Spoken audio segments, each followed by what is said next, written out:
Assalamualaikum warahmatullahi wabarakatuh. Waalaikumsalam warahmatullahi wabarakatuh. Selamat pagi menjelang siang kepada teman-teman saya semuanya. Izinkanlah kami di tempat ini untuk menyampaikan presentasi kami mengenai mohon waktu dan perhatian kepada teman-teman semuanya. Semoga ini bisa disampaikan dan bermanfaat. Pertama kami mulai dari teman saya. Kenalkan diri, saya adalah Hendro Fikri. Saya akan selaku moderator dari kelompok satu dan rekan-rekan saya atau sekaligus penyanyi sebagai berikut. Saya Kasih Bahari Ginting dari kelompok 1 sebagai pembaca. Saya Suci Widianti dari kelompok 1 sebagai pembaca. Saya Muhammad Ismail dari kelompok 1 sebagai pembaca. Saya Revaldo Zaputra sebagai pembaca. Membuang waktu lagi, langsung saja kita mulai presentasi. Pertama ada pakaian adat kelas Batak Toba. Nama pakaian adat Batak Toba adalah ulas. Ulas adalah kain tradisional memiliki lambang khusus dan berfungsi sebagai simbol budaya masyarakat Batak, masuk Batak Toba. Kain ulas dipakai dalam berbagai acara adat seperti pernikahan, kelahiran, kematian, dan upacara lainnya. Sejarah ulas diberikan sebagai hadiah memulasi untuk menunjukkan kasih sayang dan dukungan. Pakaian adat ulas itu ada pakaian adat pria. Pakaian adat pria atau dinamakan ulas itu dan diselengkapkan di tubuh atau dikenakan sebagai ikat kepala yang disebut tongkali. Makanan khas Batak Toba. Satu pengertian. Makanan khas Batak dari 250 gram miliki 3 sendok mata minyak goreng pasium bawang merah dan putih, 1 batang serai, 5 kaki, 18 gram santan, bawang. Oke. Pertanyaan. Iya. Mungkin ada beberapa hal atau kata-kata kami mungkin tidak kalian mengerti dan juga memberikan sesi tanya jawab kepada kelompok lain. Oke. Silakan bertanya kepada kami. Oke, pertanyaan nih silakan. Pada kelompok mana tunjuk tangan? Nanti saya kasih tadi. Oke ya. Silakan. Pertanyaan. Nama kelompok. Perkenalkan, saya Alif Tulisan dari kelompok 3. Saya ingin bertanya, apa ciri khas dari Batak Toba? Apa ciri khas dari Toba? Catat dulu ya, nanti kan bisa dijawab. 3 pertanyaan ya. Oke, siapa lagi? Perkenalkan, saya Mariatia dari kelompok 2. Yes. Saya menanyakan apa keunikan yang ada di daerah Batak Toba? Apa keunikan? Yang ada di daerah Batak Toba. Catat. Oke. Lanjut. Nih. Perkenalkan, saya Aisyah Wali dari kelompok 5 ingin bertanya, gimana sih cara yang melestarikan sebuah adat istiadat mengenai kepada generasi yang baru untuk tetap berkembang sehingga berkembangnya zaman. Oke ya. Saya Suci Widianti ingin menjawab dari kelompok 5. Oh, 5 langsung, ya. Pertanyaan saya yaitu bagaimana sih cara melestarikan adat istiadat di kalangan generasi muda seiring perkembangan zaman? Ada berbagai cara, diantaranya itu mempelajari budaya lokal. Generasi muda bisa mempelajari budaya lokal melalui buku, ensiklopedia, ataupun media. Yang kedua ada mengikuti kegiatan kebudayaan. Generasi muda dapat mengikuti kegiatan kebudayaan seperti lomba atau pentas seni di daerah sekitar. Yang ketiga mengajarkan budaya kepada orang lain. Generasi muda dapat mengajarkan budaya kepada orang lain termasuk warga asing. Yang ketiga ada memanfaatkan media sosial. Generasi muda bisa memanfaatkan media sosial sebagai sarana pelajarannya. Yang keempat ada menggunakan bahasa ibu. Generasi muda bisa menggunakan bahasa ibu dalam percakapan sehari-hari. Yang kelima dapat memakai pakaian adat.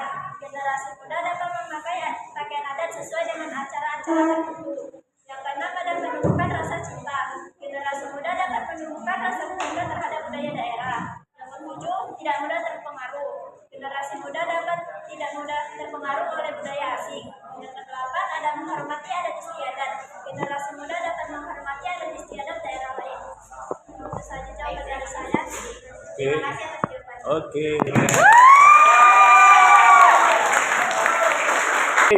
Action. Tadi saya akan menjawab pertanyaan dari kelompok 2 dari Fahri Andrian. Karena Batak Toba itu umumnya di Sumatera Utara, jadi kita bahas ciri-ciri dari Sumatera Utara. Nah, ciri umumnya ada unikatnya itu adalah Danau Toba yang sudah terkenal, pasti semua tahu kan. Yang selanjutnya itu adalah rumah adatnya yaitu rumah adat Kolon, dan berikutnya yaitu adalah kain ulos dan tari tortor.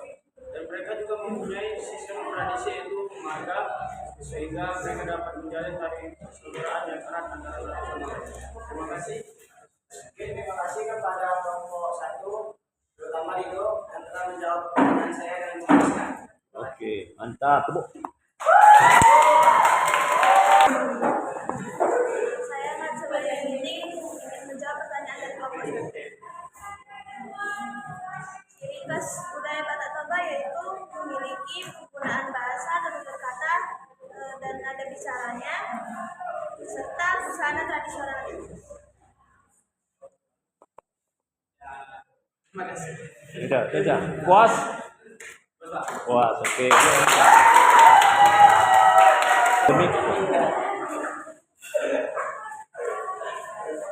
Baiklah, sekian dari presentasi kami. Lebih dan kurang kami mohon maaf. Terima kasih atas segala pertanyaan dari berbagai kelompok. Baiklah, itu Hidayah. Wassalamualaikum warahmatullahi wabarakatuh.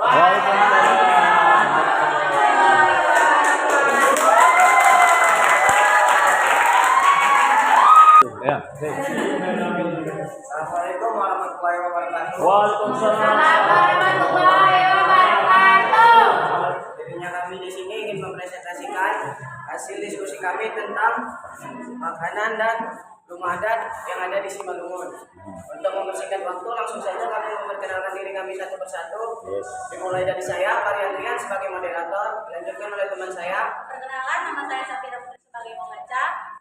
Nama saya Salwa Kusoi sebagai pembaca. Perkenalkan, nama saya Adi sebagai pembaca. Nah, untuk membersihkan waktu langsung saja. Materi pertama yaitu rumah adat yang ada di Simalungun akan dibacakan oleh Aini. Pertama, Rumah Bolon. Yang dari Simalungun. Rumah Bolon merupakan salah satu rumah tradisional Batak Simalungun yang pernah menjadi kediaman keluarga penguasa. Oleh Anwar tentang makanan khas yang ada di Simalungun. Makanan khas Simalungun. Pertama itu ada Yang akan dibacakan oleh Samira. Nah, yang keempat Dayo Nabinato. Dayo Nabinato memiliki arti ayam teratur sehingga harus disusun rapi ketika disajikan. Nah, tadi sudah dibacakan oleh teman-teman saya tentang materi kami. Di sini kami akan membuka sesi tanya jawab kepada teman-teman kami yang ingin menanyakan pertanyaan kepada kami persilakan. Oke, silakan. Oh, ada itu. Saya Suci Widianti dari kelompok 1 ingin memberi pertanyaan. Apa saja jenis musik tradisional yang ada di Simalungun? Musik ya, jenis musik. Oke, lanjut siapa? Cepat bentak Bapak tadi. Saya Reza Lambang dari kelompok 6 ingin bertanya pada saat apa makanan khas Simalungun disajikan? Pada saat kapan khas Simalungun diadakan? Oke, mantap. Perkenalkan, nama saya Billy Adamsiaan dari kelompok 4. Saya ingin bertanya dari mana asal-usul Simalungun? Dari mana asal-usul Simalungun? Tadi kan ada sejarahnya ya. Oke, mantap. Saya dari Suci Widianti. Musik tradisional di Simalungun itu ada gondang, kosan, saluso, enseng, sampung, dan ulos. Bagaimana? Udah. Oke, Mas Adin. Yang kedua, saya akan menjawab pertanyaan dari Reza Herlambang. Reza Herlambang. Makanan khas Simalungun itu ada di acara khas tertentu seperti pernikahan, ritual adat, orang buat acara besar, acara keluarga, dan lain-lain. Gimana Bang? Reza? Ah? Oke, mantap. Nah, yang terakhir saya akan menjawab pertanyaan dari Billy Adamsiaan dari kelompok 4. Ya. Simalungun diyakini telah dihuni sejak zaman prasejarah. Bukti arkeologis menunjukkan adanya pemukiman kuno di wilayah ini. Secara etimologis, nama Simalungun sendiri berasal dari kata Sima yang berarti daerah atau tempat, dan Lungun yang berarti sepi dan sunyi, sehingga Simalungun dapat diartikan sebagai daerah yang sepi atau tempat. tempat yang sulit. Terima kasih. Penjelasannya, oke ya.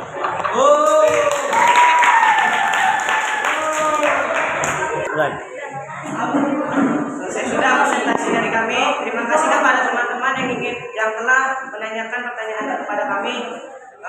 Jika ada kesalahan dari kami mohon maaf karena presentasi kami belum sempurna. Ya. Karena semuanya milik Allah Subhanahu wa taala. Wabillahi taufiq wal hidayah. Wassalamualaikum warahmatullahi wabarakatuh. Waalaikumsalam.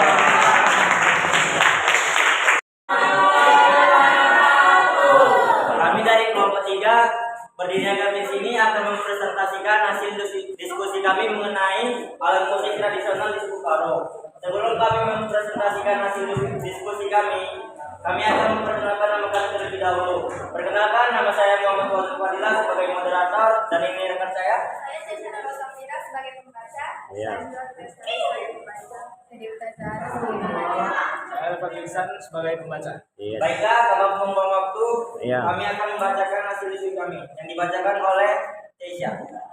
Beberapa alat musik tradisional Karo antara lain yang pertama ada kecapi, alat musik yang termasuk mikrofon karena sumber bunyinya berasal dari senar. Kelima ada benda emas dan musik tradisional Karo yang terdiri dari 5 perangkat alat musik, yaitu sarunde, gendang singanaki, gendang siningudi, gendang pakana, dan bung.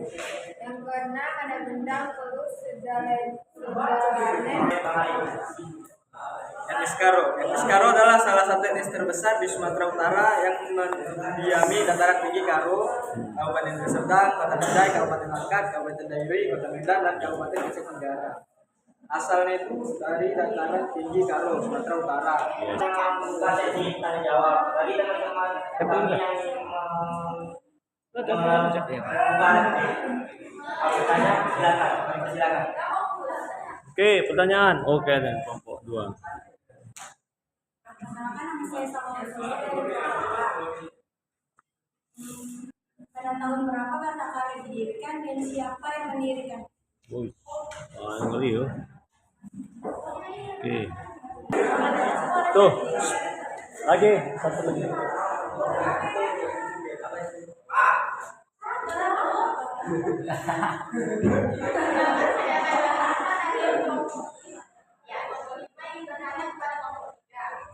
Bagaimana sih perkembangan bahasa Karo dan upaya pelestarian di era modern ini? Ya.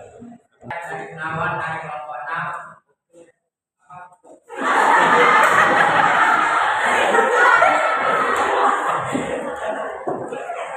Kapan sajakah pakaian adat Batak Karo digunakan?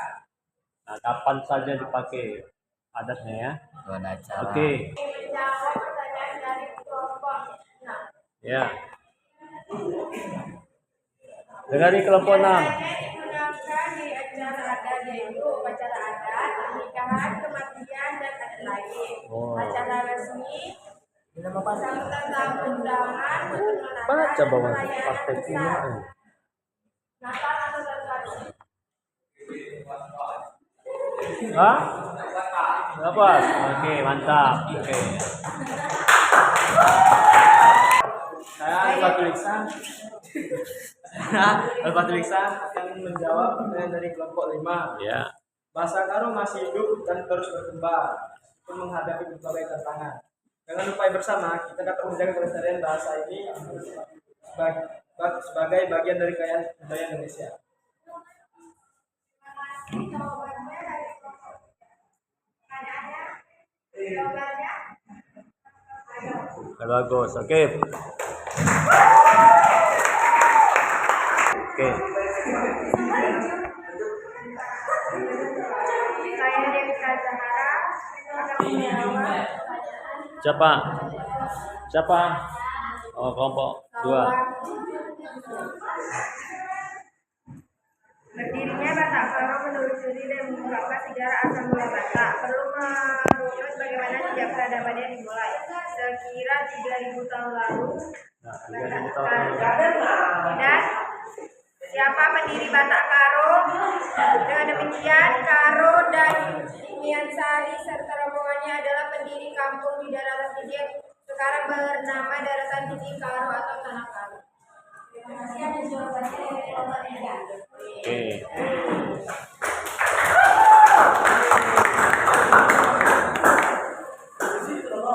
Baik, sekian dari presentasi kami. Jika ada salah kata kami mohon maaf. Wabillahi taufiq wal hidayah. Wassalamualaikum warahmatullahi wabarakatuh. Waalaikumsalam. Assalamualaikum warahmatullahi wabarakatuh. Waalaikumsalam. Perkenalkan yang ke-24. Sebelumnya nama saya David Moderator dan di dekat saya Bila ada kerjaan sebagai pembaca. Saya Raffi Arinti sebagai pembaca. Dan Tidak Siti Taylor pembaca. Oke. kami di sini akan memperhatikan infografi di Sumatera Utara dan sama diberikan oleh Harian adat Melayu. Hari Perubahan Melayu Sumatera Utara adalah salah satu bentuk seni tari-tari lokal yang sangat kaya akan nilai budaya dan estetika. Yes. Dari ini tarian ini umumnya dipentaskan untuk menyambut tamu agung atau sebagai bagian dari upacara adat. Gerakannya yang lemah lembut dan anggun serta kostum yang berwarna-warni membuat tarian ini sangat menarik untuk disaksikan. Ya. selanjutnya diberikan gaya. Ciri khas dari persembahan Melayu Sumatera Utara adalah gerakan. Dominan gerakan tangan dan kaki yang lembut dan sinkron, seringkali diiringi dengan ekspresi wajah yang menawan. Yang kedua, busana. Penari perempuan biasanya mengenakan baju kurung dengan motif khas Melayu Delhi, lengkap dengan songket dan aksesoris seperti gelang dan kalung. Yang ketiga, ada musik. Iringan musik menggunakan alat musik tradisional seperti gong, kendang, dan gerembak menciptakan suasana yang ceria dan hikmat.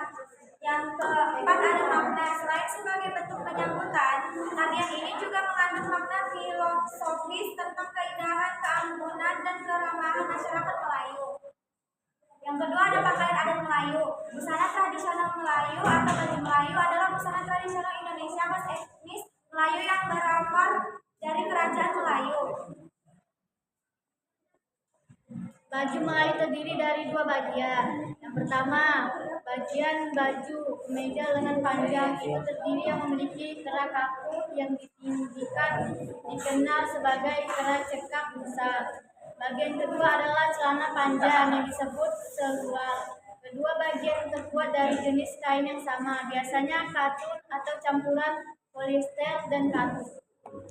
Baiklah, di sini kami akan membuka dan tidak jawab. Oke, tanya jawab. Ada pertanyaan? Oke, sudah ya. Dulu.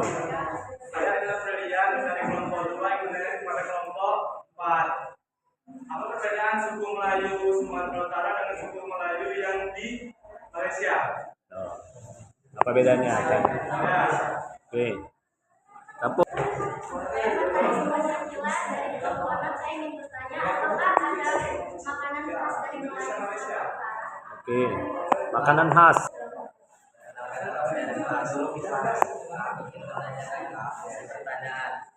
Apa saja ada tradisi penting dalam budaya Melayu? Oke. Febrianesi ingin menjawab pertanyaan dari Aidil Afilian. Bahasa Indonesia berbeda dari bahasa Melayu di Malaysia karena bahasa Indonesia memiliki banyak kosakata yang berasal dari bahasa Jawa dan bahasa Belanda, meski bahasa Indonesia didasarkan dan didominasi dari bahasa Melayu Riau. Contohnya, pejabat pos di Malaysia dikenal dengan sebutan kantor pos. Gini pertanyaan tadi. Nah, Terima kasih kepada kelompok 4 telah menjawab pertanyaan dari saya. terima kasih. Terima kasih. Oke. Pak. Oke, lanjut. Baik, saya akan menjawab pertanyaan dari kelompok 6. Makanan khas dari Melayu Sumatera Utara adalah roti gandar, kedua ada tigalang, ketiga ada anyang, keempat ada kue rajida, kelima ada panjenengan. Oke.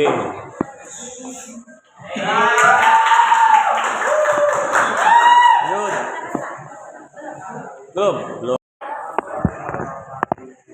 Saya akan menjawab pertanyaan dari satu, tradisi kelahiran. Kelahiran seorang anak telah dipandang oleh orang Melayu sebagai suatu berkah dari Allah. Yang kedua, tradisi nikah kawin. Nikah kawin terjadi tentu saja berawal dari sentuhan pandang memandang. Yang ketiga, tarian kematian, dan yang keempat, tarian pakaian wajib. Oke.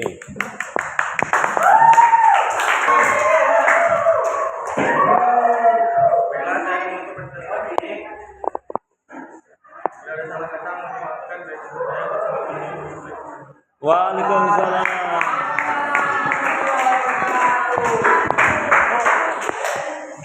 Assalamualaikum warahmatullahi wabarakatuh. Kenalkan, kami dari Kelompok 5. Sebelumnya, perkenalkan nama saya Pasti kamu. Wiranto dan rekan saya. Saya Salwani sebagai penyanyi 1. Saya di Paulia sebagai penyanyi 2. Saya Nala Dimika sebagai penyanyi 3. Saya Siti Nur Hasanah sebagai penyanyi 4. Berikutnya kami sini akan mempresentasikan tentang kearifan lokal rumah adat Pak. Materi pertama dibacakan oleh S4. Nah, yang pertama kami membahas tentang Pak pakaian Cani. adat Papa. Pengertiannya yaitu baju adat suku Papa mencerminkan kebudayaan dan adat istiadat masyarakat Papa. Pakaian ini biasanya terbuat dari kain tenun yang diproduksi secara tradisional dengan motif-motif khas yang melambangkan nilai-nilai kearifan lokal. Nah, fungsinya yaitu yang pertama sebagai identitas budaya, yang kedua upacara tujuan pakaian adat Papa. Tujuan pakaian adat Papa adalah pelestarian budaya, menjaga dan melestarikan warisan budaya yang unik agar tidak hilang ditelan. Original adalah membuat dapur di tengah ruangan dan setiap keluarga memiliki kerahasiaannya sendiri. Fungsi dari rumah adat Papa adalah sebagai tempat berfungsi. Bagi teman-teman, saya persilakan untuk Oke, tanya. Iya, langsung tulis tangannya. Mantap kali. Kenalkan, nama saya Muhammad Fauzul Fadila. Saya sini akan memberikan pertanyaan kepada kelompok 5. Apa saja pantangan yang harus dipatuhi oleh anggota suku Papa? Nah, harus dapat dipatuhi suku Papa. Oke. Perkenalkan, saya Galang Ramadan dari kelompok 6 yang bertanya apa nama gelar tarian suku Papa? Apa nama gelar tarian suku Papat? Oke, terima dulu ya. Mengenai suku Papa, suku Papa terbagi menjadi berapa bagian? Berapa bagian suku Papat? Nah, oke. Oke ya. Oke, Saya Esa Wandi. Di sini saya akan menjawab pertanyaan dari Galang Ramadan dari kelompok 6.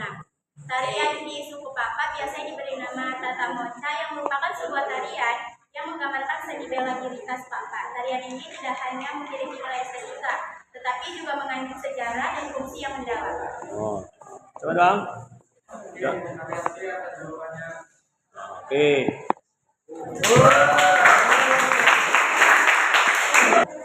Saya Nala Dimika akan menjawab pertanyaan dari Pak Udan kelompok 3. Yes. Ada beberapa pantangan suku di suku Papa ini, yaitu 1 pantangan pernikahan, 2 pantangan dalam adat, 3 pantangan dalam makanan, dan 4 pantangan sosial, 5 pantangan dalam lingkungan, 6 pantangan terkait kepercayaan. Pantangan-pantangan ini adalah bagian dari upaya masyarakat Papa untuk menjaga keharmonisan sosial dalam komunitas mereka. Terima kasih buat Kaila yang sudah menjawab pertanyaan saya dengan benar. Oke. Dari Rafi. Berdasarkan wilayah komunitas dan wilayah bahasa yang digunakan, masyarakat Papa mengelompokkan diri mereka ke dalam 5 suap yang dikenal sebagai pangkat kelima suap, yaitu pangkat Garimas, pangkat Bagagan, pangkat Simsim, pangkat Boak, dan pangkat Kelasan. Bisa, Pak? Terima nih. Oke. Sekian presentasi dari kami. Mohon maaf jika ada salah kata. Assalamualaikum warahmatullahi wabarakatuh. Waalaikumsalam.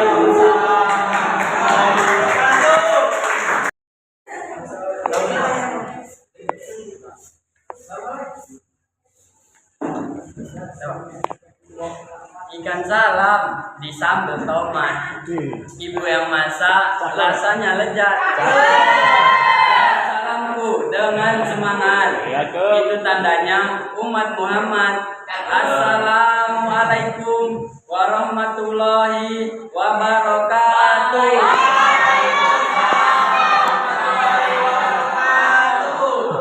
Mantap. Nah, berdirinya kami di sini, kami ingin mempresentasikan hasil diskusi kami mengenai tarian adat Kalian apa pertama? Minang. Minangkabau. Kami berdiri di sini ingin mempresentasikan tarian adat dan rumah adat Mandailing. Hasil diskusi kami sebelumnya yang akan kami sampaikan, berizinkan kami memperkenalkan diri terlebih dahulu. Saya Reza Lambang sebagai moderator dan rekan saya Galang Ramadan sebagai pembaca. Saya Matahari di Pasar sebagai pembaca. Saya Radit Adi Gunawan sebagai pembaca. Dan yang pertama akan disampaikan mengenai rumah adat oleh Galang Ramadan. Pertama yaitu Bagas Godang adalah rumah adat tradisional masyarakat Mandailing yang berasal dari Sumatera Utara yang Yang ketiga, fungsi Bagas Gondang biasanya digunakan sebagai tempat tinggal bagi raja atau pemimpin adat setempat dan menjadi pusat kegiatan adat serta tempat berlangsungnya upacara-upacara tradisional. Ya, lanjut.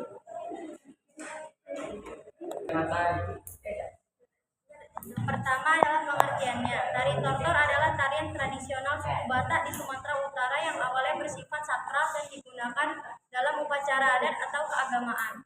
Fungsi tarian ini sebagai media komunikasi dengan roh leluhur, sarana ritual, serta penyampaian rasa syukur dan doa.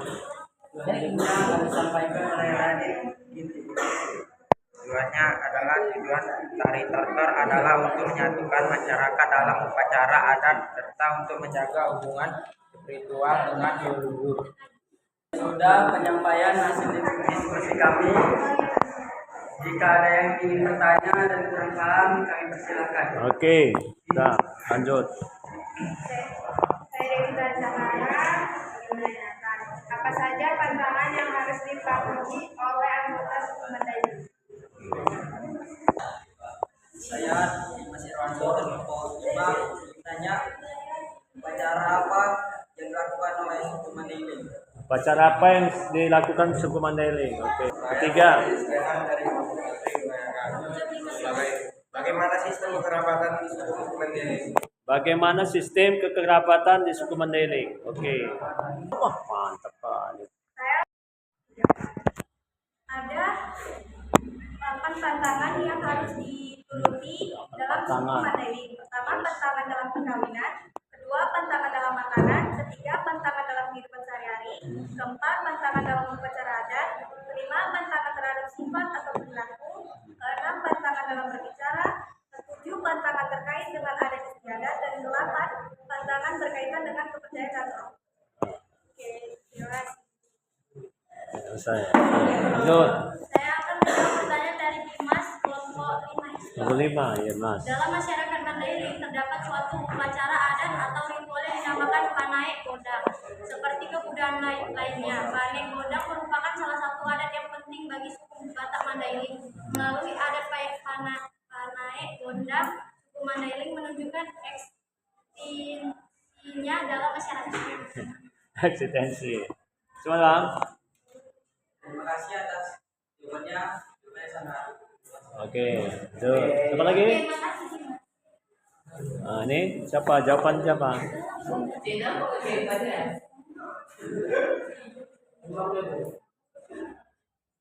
Ya enggak kau jawab. Enggak kau jawab. Tambah satu lagi nih jawab. Oke, saya akan menjawab dari kelompok 1. Ada 3 sistem yang mengatur hubungan sosial. Yang pertama yaitu hubungan sosial. Kedua, pernikahan. Dan interaksi antar individu dalam masyarakat Mandailing. Berikut adalah Ya, itu aja. Ah. Puas bang? Puas kata dia? Oh, ada yang tanggung.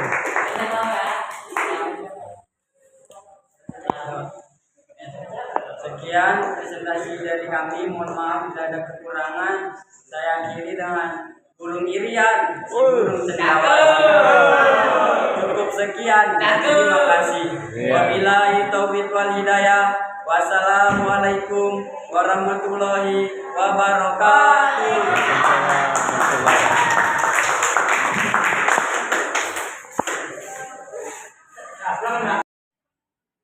Oke, terima kasih kepada anak sekalian yang telah begitu antusias dengan kegiatan sekian kelompok ya. Jadi untuk kegiatan kelima ini saya sangat lakukan diri saya dari tadi kali semua. Satu sama lain tanya jawab, satu memaparkan, satu tanya lagi. Jadi setiap kelompok ada 3 pertanyaan tadi, itu sangat saya banggakan dari pertanyaan. Setiap suku dibahas. Jadi dari segi makanannya, pakaiannya, apa tadi? Bangunannya ya, kalau pakaian tadi ternyata ada yang sama, ya. Di mana ini di Papua sama di Batak tadi ya, itu ada kesamaan, Bapak lihat, Bapak dengar dan Bapak tadi dikoreksi dan kita memang sudah membuat seperti itu. Jadi demikianlah untuk di kelas 11 kita juga sangat menarik inovasi dan inovatif, ya kan?